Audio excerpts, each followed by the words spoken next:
You're listening to Ecto Portal, a journey into the unknown with Anthony Anderson and Verna Wilson. I hope that you are seated comfortably, with the light turned down and the curtains drawn.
Hello, welcome back to Ecto Portal, another journey into the unexplored and the unexplained.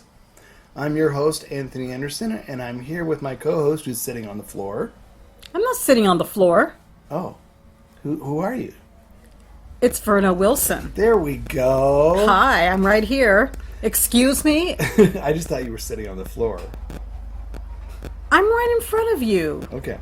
So today... We're sarcastic today, both of us. This week's show is not a haunted hotel. It's actually the haunted Grisso mansion in Oklahoma. So we did the haunted hotel previously, which was in And haunted Missouri, mansions come Kansas. next. Uh-huh. This one's in Oklahoma. So we're kind of hovering around, the Midwest a little bit, right? We the are. Plains. So it's an interesting story about a mansion on Indian tribal lands, dealing with Indian tribes. It has a sordid history to the mansion, the man who built it, but we'll get into that as we do it. So what have you done lately? Well, a couple of weeks ago, it was my birthday. Oh my God, 29. Yeah, exactly, yeah. So, Okay. I mean, you can't beat 29, Heck right? No. No. Especially when you're 29 again. Right, when you're 29 again. Yeah. So we went, actually, I was very spoiled during my birthday. No, I would never believe that. I would totally believe that. What did you do? Well, we went to dinner twice. First on that weekend and then on the actual day of my birthday. But the place I wanted to talk about that we went to dinner first is in Orinda, and it's called Casa Orinda. Mm-hmm. And it's been around since the 1930s. And it has all these old paintings and decor in there. And it even has these items that are kind of like museum pieces now displayed through the restaurant. And they're known for their fried chicken. Mm-hmm. And the reason they're known for their fried chicken is because Colonel Sanders sold them his original fried chicken recipe. Oh. And they used the original recipe that he used for his chicken. Is that before he made his chain? I think so. Wow. But okay, I'm going to display my age here. I remember before... 29. Yeah, 29, that's right. I remember the original Colonel Sanders chicken before it got to be real fast food. Yeah. And it was different. It was really... It tasted better. Oh, so much better. It was... The breading of the chicken was very coated and kind of like breadcrumb breading. Almost. Oh, interesting. And it was peppery, very peppery. But it was delicious. Now, if anybody here is old enough to remember, you remember Colonel Sanders' chicken was different back then. Well, I wouldn't say it was... The coating was breadcrumbish for the Casa Orinda chicken, mm-hmm. But it had that special coating that I remember, and it had and the pepper and the spices in there, but it was delicious. And they serve it with mashed potatoes and steamed vegetables, and they put the gravy. Oh my God, it's so good. Sounds good. Yeah. So, and then we went to dinner in San Francisco at a lovely little place called the Bell Tower. Oh, okay. Down on Polk. they had the best cocktails. They served the best meals there, just for gathering with friends. And anyway, and it had some nice gifts. And I had some nice gifts for my birthday, and it was lovely. Cool. Yeah. Now, what about you? It's funny. We talked before about doing an episode about the Great American Music Hall. We contacted Oh, them. yeah, we both right. contacted them at different times, and we both kind of got the same. I think you got closer. They were like agreed to it, and they were going to do it, and then at the last minute it was like, meh. Something like that. I think something like that a couple of years ago. Yeah. And I tried, and I didn't get as far as you did. That no one would pretty much call me back or respond. But when I was in the Haight a couple of weeks ago, a friend of one of the bartenders, I was talking about the Great American Music Hall, and he said, "Oh yeah," he goes, "I've been a bartender there for over 20 years." And I was talking about how hard it was to get in there, and I told him who we talked to, and he says, "Yeah, that person's not there anymore." So he said, "You should try again." Oh, maybe we should, because there's a couple people that I believe manage the place. Yeah, exactly. And I was digging history up for my book because I wanted to do a piece on there, but I could not find a haunting. I did find an assault, but I didn't find a murder. But I know there is ghost stories there. Oh, there's been ghost stories. Yeah, I've heard them. But I was, me, I'm digging through the articles from 1912, 1917. Always better to go older. Yeah. Yeah, it started as a French restaurant originally. That was the intent, and it was a French restaurant. And then it got shut down and reopened as another French restaurant. It looks like it. 3 different French the decor restaurants. looks like it does. Yeah. It looks very, bohemian French. Yeah. And then eventually in the 1969-70, it became the Great American Music Hall. But it used to be, Prohibition. There was a speakeasy in the basement. Next door was a hotel that was owned and operated by the restaurant. But there was like a cook was almost killed I heard about French that. restaurant. Yeah. So I may still do that section, that story. And I took lots of pictures, but I really wanted to dig, but I want to get us in there. So maybe I'll ask this bartender for his name and his contact again and see if he can get us in. Oh, that would be great. Yeah. So I was going to tell you about that, but I forgot. So I'm glad I remembered. Yeah, and I think I still have the names of the 2 people I was told to contact. So no harm in trying again. Yeah, exactly. Yeah. All right, let's get on to paranormal news.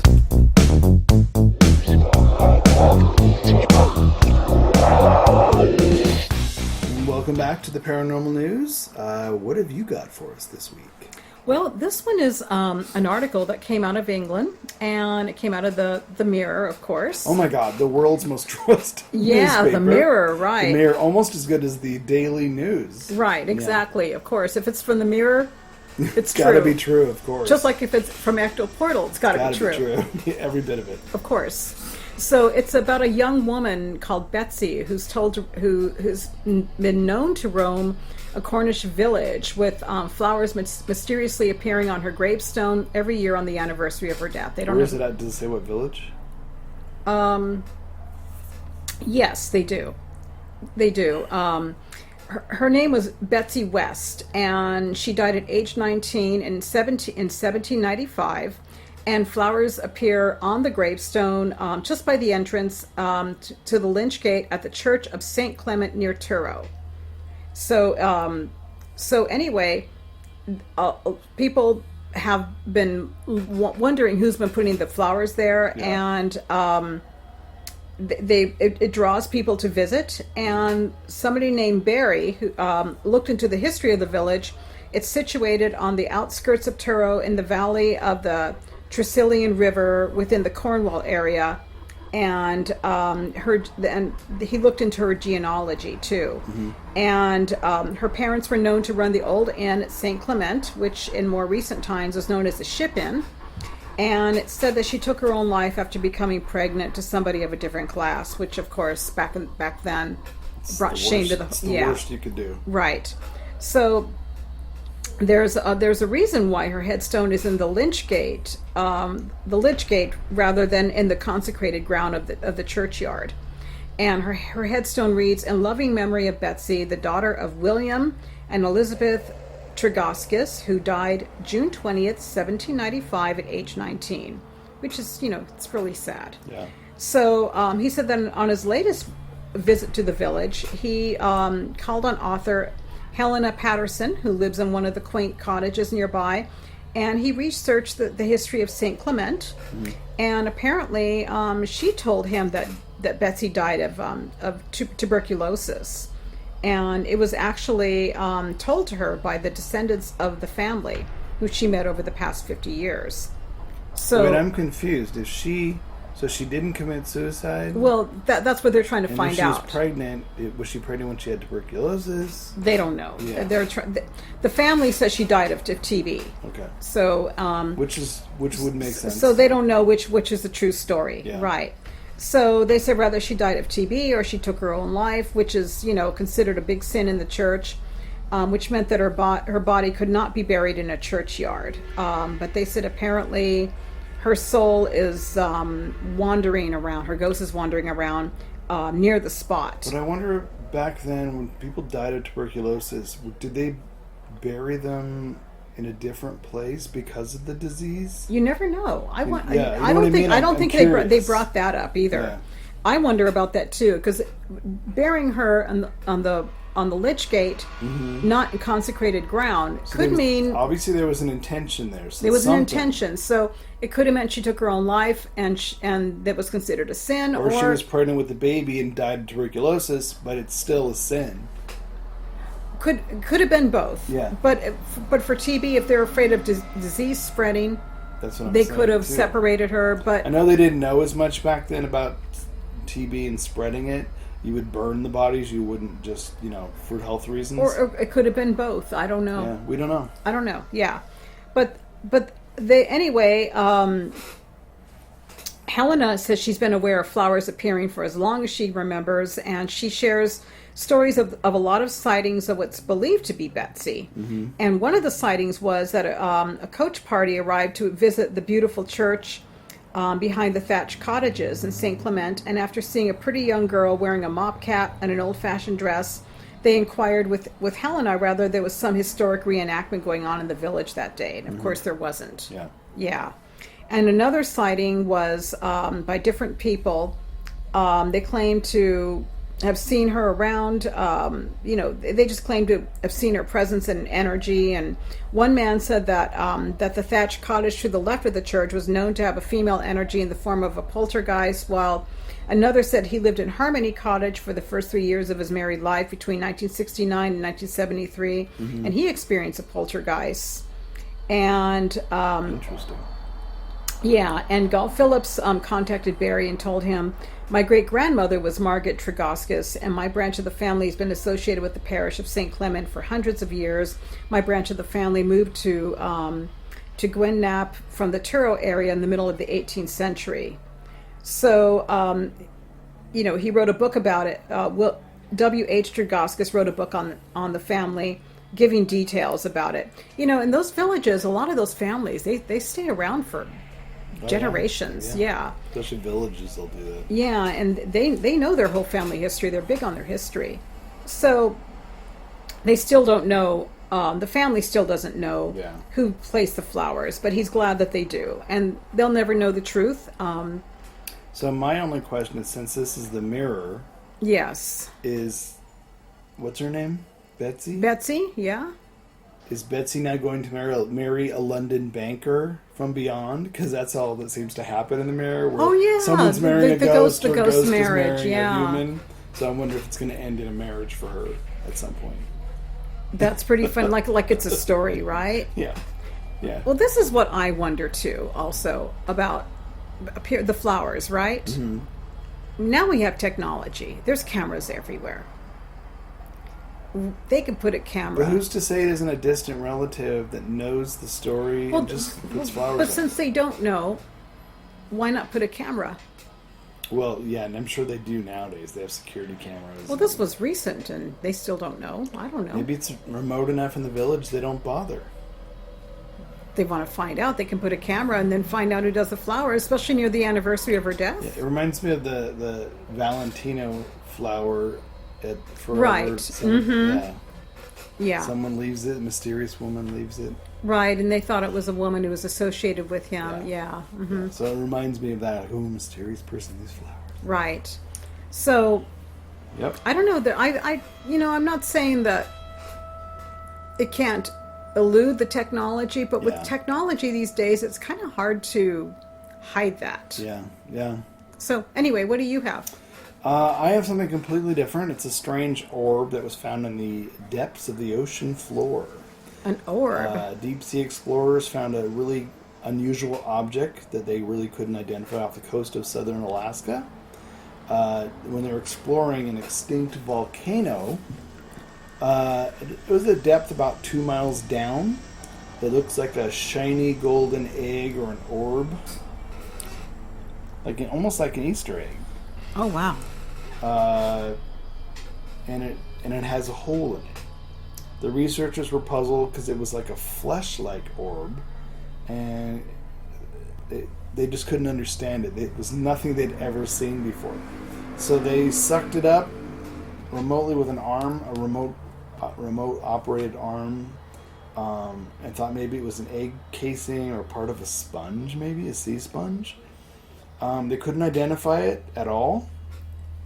It doesn't really say what they did with it, but that just goes to show you 2 miles down. We're now discovering things because we can get down further. Mm-hmm. And with climate change, there's a lot of stuff. You'll see, there's a lot of sea monsters sightings turning up now. And I think it's because all the polar ice is melting. So maybe some of the stuff that was frozen in ice for thousands of years is just sort of... I wonder about that too. It could be we're awakened with the heat and now they're breeding. Who knows? Who knows? I'm not a scientist. Can you believe that? I'm not a scientist, Verna.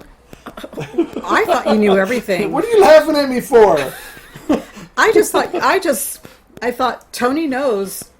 Tony has an explanation. He knows. I just took it for granted. I'm sorry. Yeah, I know. Everyone does. All right, folks. That's there goes my illusions on that. That's right. All right, and that's the paranormal news.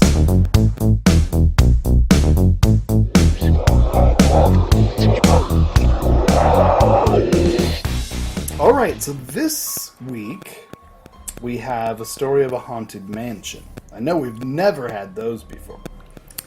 Haunted houses and haunted hotels, but this is a haunted mansion. We've had haunted mansions before. What else? What's going to be next? Haunted bathrooms? Maybe, probably. Hey, they exist. Haunted crappers, they're out there. This is the haunted Grisso mansion of Seminole, Oklahoma. It's located in Seminole, Oklahoma. It's a 12,000 square foot mansion, and it's up for sale currently. The house itself has quite a history in Oklahoma, and whoever buys it is in for a pretty big surprise. For the past 10 years, the property's been owned by the Seminole Nation of Oklahoma. The Seminole Nation is a federally recognized Native American tribe based in the state of Oklahoma. They are the largest of 3 Seminole governments that also include Seminole tribe of Florida and the Miccosukee tribe of Indians of Florida. The asking price for the mansion is now $1.8 million. It has 4 bedrooms, 6 bathrooms, and is in fact fully furnished. The mansion sits on a sprawling 11 acres of land. It was built in 1926 by a local baron who was an oil tycoon. And he was locals for years said that the house has a dark history and is also haunted. Why else would we talk about it? Why else would we talk about it? We're not talking about it for its beautiful architecture, even though I do like beautiful architecture. And we're not having an open house because we're not selling it. We're just talking about it. No, but I do know people in Oklahoma, and I should ask them to buy it. $1.8 million. You just write them a check. I said, hey. Here you go. I said, hey, you live and Cash work it there. quick. You have the money. You buy it. Exactly. So not only do you get a mansion with your $1.8 million, you also get a vineyard. You get an enormous 1,600 square foot garage. But wait, that's not all. If you act now, you also get an in-ground pool, a pool house, gazebos, fountains, statues, a courtyard, a tennis and a basketball court, And for nature and relaxing, if the vineyard isn't enough when you're having some wine and stuff, you also get a lily and koi ponds, an enormous arboretum. That's quite big. I know what I would grow in that I would live there if I did. I would. If I know what I would grow in that arboretum. What? Pot? No. Arsenic? No. Oh, okay. Even though arsenic, you silly. I would grow 2 types of herb Witch's gardens. breath or dragon's breath, and You're naming my plants for me, aren't you? I am. I would grow a medicinal herb garden. Herb garden. Medicinal. Oh God. Say that 10 times fast. Go ahead. Medicinal. Medicinal herb garden. She's not a scientist. I'm not. Boy, you could tell right there, huh? Yeah. A medicinal herb garden, and I would also grow a perfumery herb garden. Well, that's interesting. So I would grow 2 types of herb gardens: one for perfumery, One to eat. and one for eating, but not just for eating, but also for Well, it's gigantic, so you could probably make 4 sections. You know what I mean? 4 sections, yeah. And I would also have all the materials to make herbal medicines, Well, if you could herbal afford foods. a $1.8 million mansion, you could afford to have all Right, that. and I would have the materials to make perfumes, oils, things like that. Okay, so if by some chance you're running low on rooms and have friends and family over, there is a guest quarters that were built originally for the servants of the house that contain 2 bedrooms, 2 bathrooms, and 2 living rooms. So that could be your apartment even, if you wanted to live, Of course. So the mansion itself was built by a William Edward Grisso, who went by the nickname of Doc Grisso. He arrived in Oklahoma in 1904. Doc? Yep, Doc. Was he a doctor? He was. He arrived in Oklahoma in 1904 as a doctor at the Seminole Indian Mission, and eventually William would become the town pharmacist. But he did leave medical school early to come, so maybe he wasn't an official doctor? I don't know. Not certified or Yes, or just if he degree? left school early, Yeah, that's because he may have the skills, but he wasn't certified. So, to be a doctor here, you have to go Yeah. go to school for 10 years. but he was the town pharmacist for years.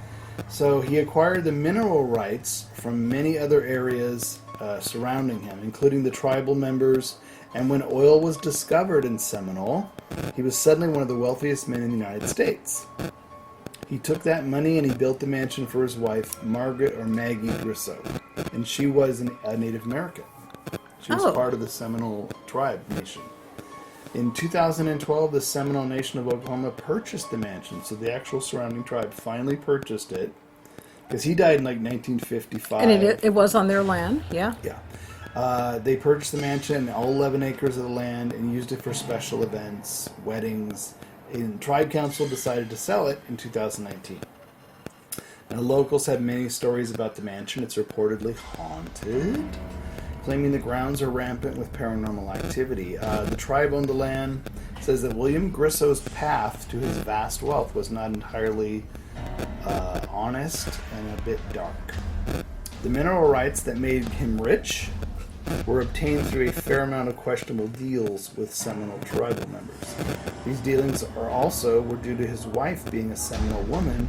He inherited her land and mineral holdings. Oh, wow. And after the land was moved over to him, after they got married, she mysteriously died Huh. soon after. Now keep in mind, Seminole is one of the poorest and financially deprived tribes in Oklahoma. Right. Which is sad. Yeah.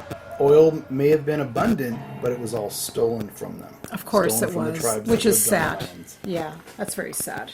So you're asking yourself, is it haunted? Of course it's haunted. Of course, that's why you're talking about That's it. right. In other words, duh. Duh. Duh.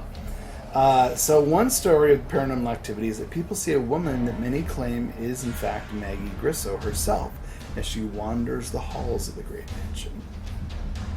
Now, one man in 1989 claimed to see a little girl wandering around the mansion, and they don't really know who that was. Well, people could have came and gone there many times. It was this one older man, older gentleman. That was in 89. He said he saw her and he'd never seen her before, didn't see her after, asked everybody. Nobody had ever heard of a little girl. But she was in a period clothes. There's also rumors of the ghost of a boy, and he's found in the basement area. Some claim they've seen floating furniture, heard a piano playing on its own.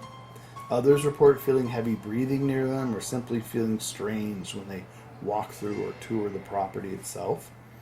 And the spirit of the little boy, they say, who haunts the property is named Miko.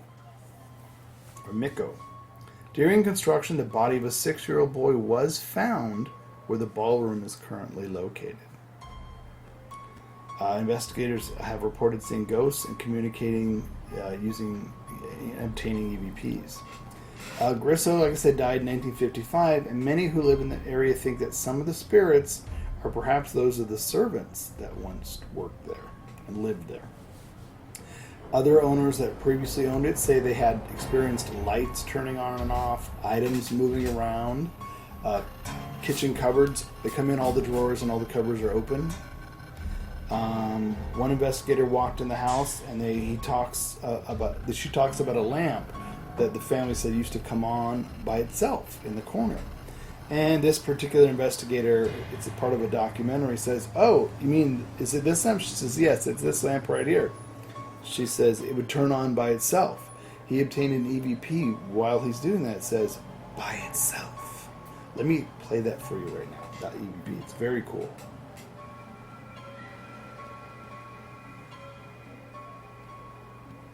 So it's just a whisper, but it kind of sounds like a child. It says, "by itself."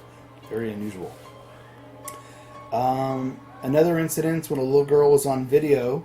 Her father was sitting down playing guitar. He was playing a song, and she was setting up the phone. It was facing him, and then she accidentally had it face herself.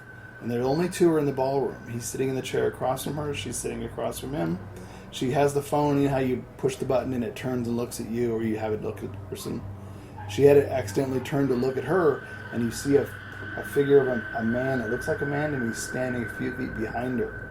And then she switches it back to her father playing. But they looked at the video later. There was no one else in the ballroom but just the two of them. Now, did they rent this place to people?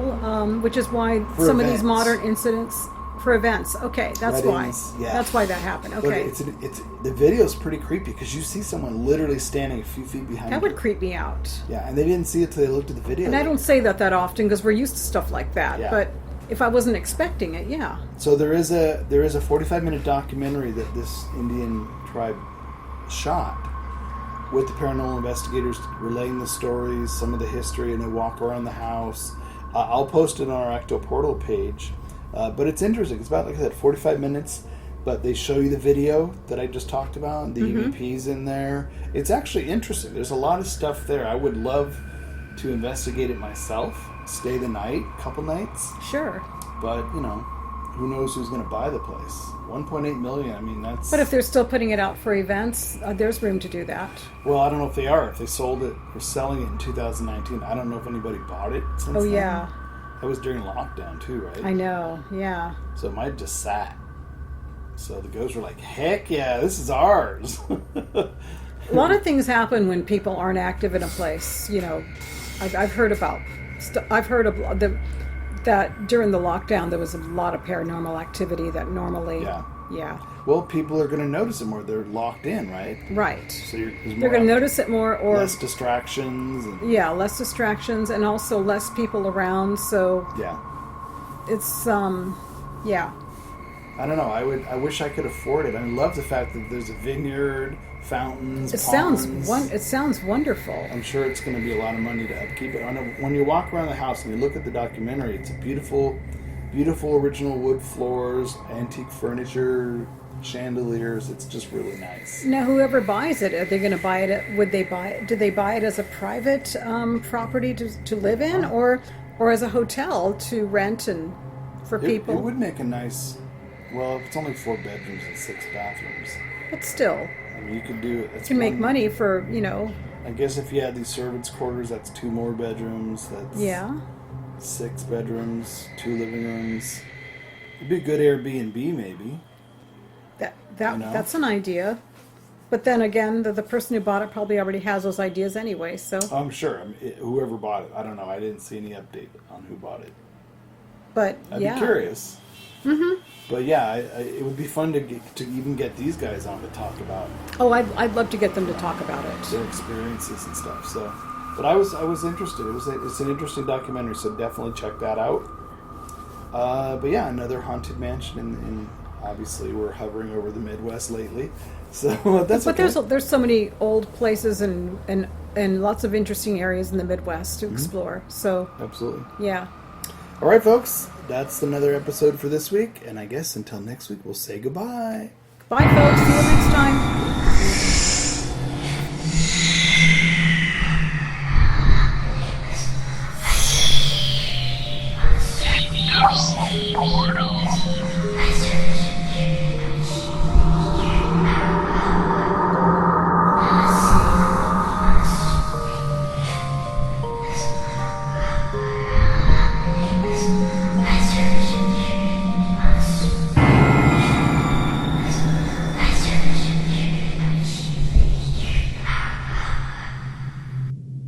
Royalty-free, copyright-free music by Kevin MacLeod and Ross Bugden. Be sure to visit us at www.ectoportal.com. Check out our archives on YouTube and head on over for new episodes to ectoportal.podbean.com.